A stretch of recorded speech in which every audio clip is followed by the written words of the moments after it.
Hello, this is Amarjot Singh. I'm back with a new video about immigration law in Canada. Do you know anybody who has been recently refused a tourist visa, student visa, or a work visa? It is quite frustrating to get refused, especially when you think that you should deserve the visa. You provided all the documents in the checklist, you provided all the facts about where you want to go, what you want to do, and still the visa officer is not satisfied about whatever is written on application form and they refuse it.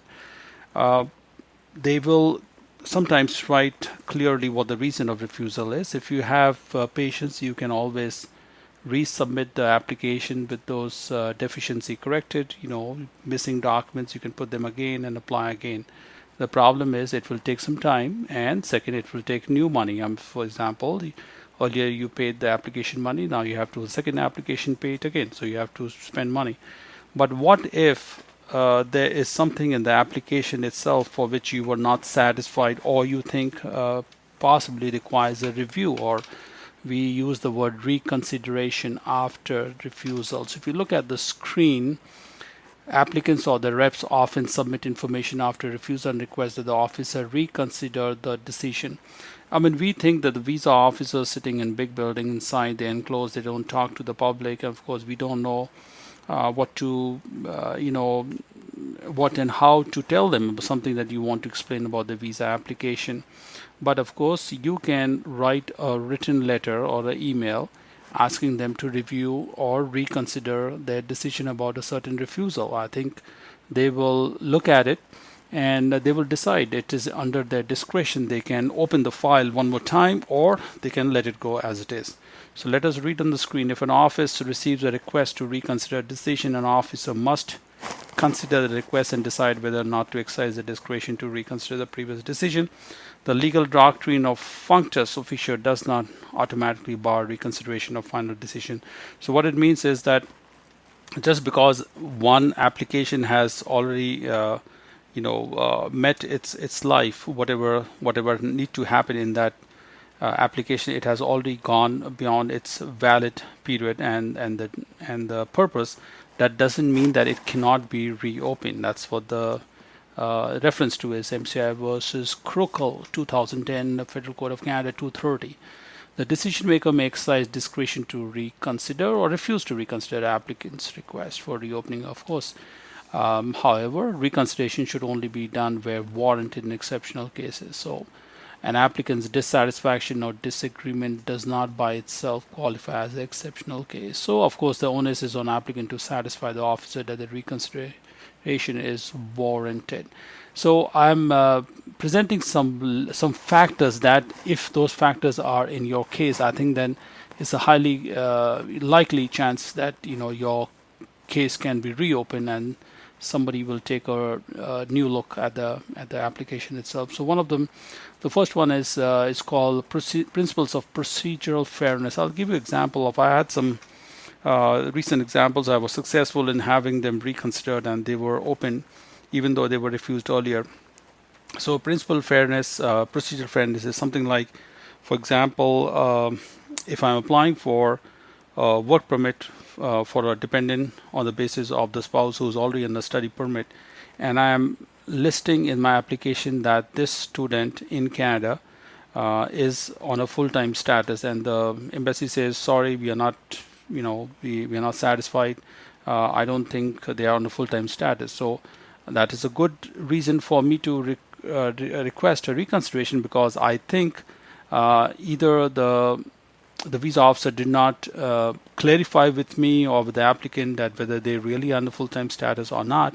So they should be given, under the procedure fairness, they should be given a chance to be examined, maybe interviewed, or maybe just ask for a fresh document submission so that they can actually verify that they were really in full-time student status or not. So that's an example of procedural fairness.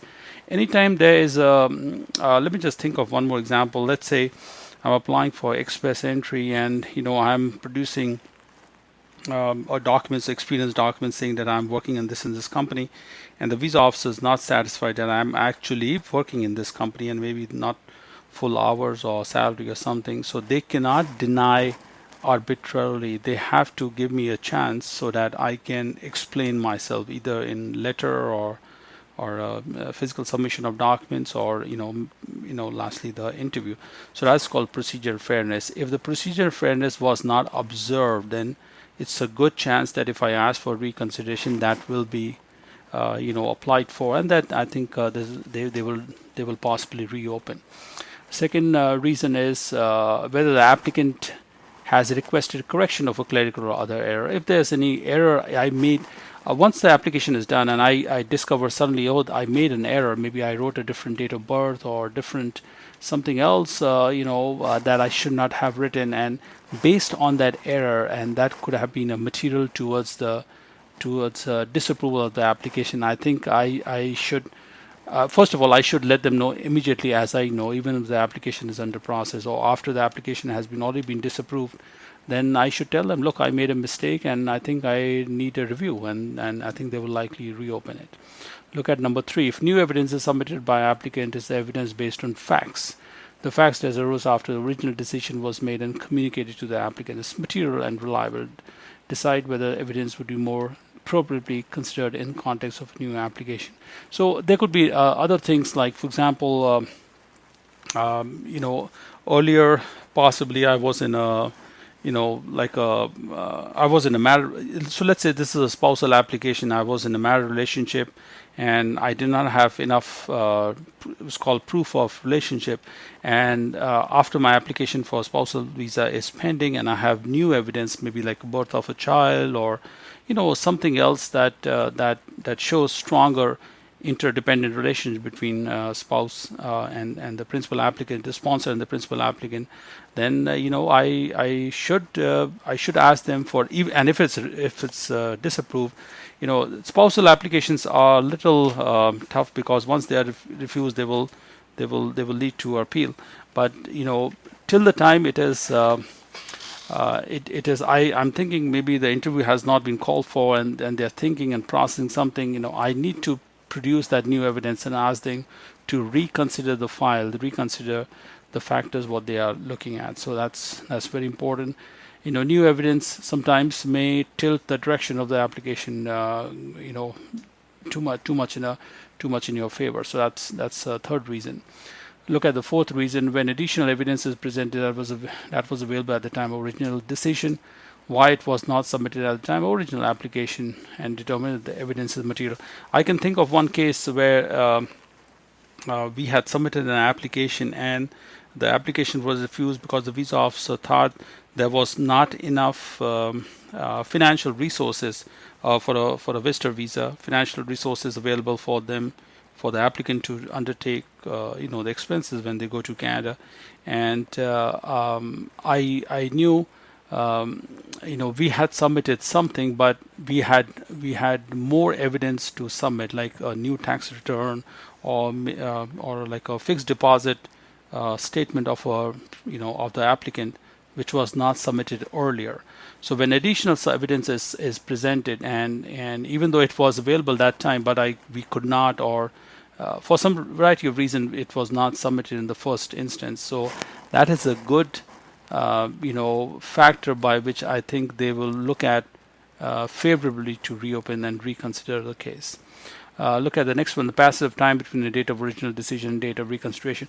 I mean, if I've been refused today, and immediately as soon as I look at the refusal letter, and I know what went wrong and what could have averted that disapproval, and if I act quickly, if I act within 1 or 2 days, I think there's a highly good chance that they will take a look. But if I wait for, let's say, a few weeks and months, and I think that's already stale now, so it will not likely be reopened. So the passage of time should be just very very few days. 1 or 2 days is okay. I think longer than that, I think you lose the chance for this to be reconsidered.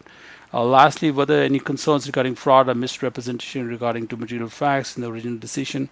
If the original decision was based on something that they are alleging that there was a fraud or misrep in the application, and you think that you didn't have anything, you were not guilty, or you didn't have anything linked to fraud or misstep of some facts, I think you should ask for a review, and they will likely reopen it.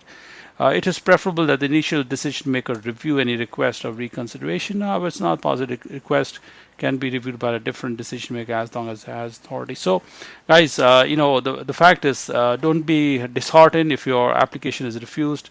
You can always, if you have the money and time, you can always reapply again. But if you are very strong and assertive on what you said in the original application and you want them to have it reconsideration, I know it worked in several of my clients' cases. So reconsideration is a great possibility. I wish you look at these reasons highlighted in yellow, and ask your own file to be reconsidered if it is refused. All right. Thank you very much for your time. If you like what I had to present today, please comment below. Write your comments, whatever you want to write about this material. Subscribe, like, and if you want to contact me about your refusal or possible appeal, my information is listed on my channel display. My WhatsApp and email address is listed, and then that's how I can be contacted. Thank you very much.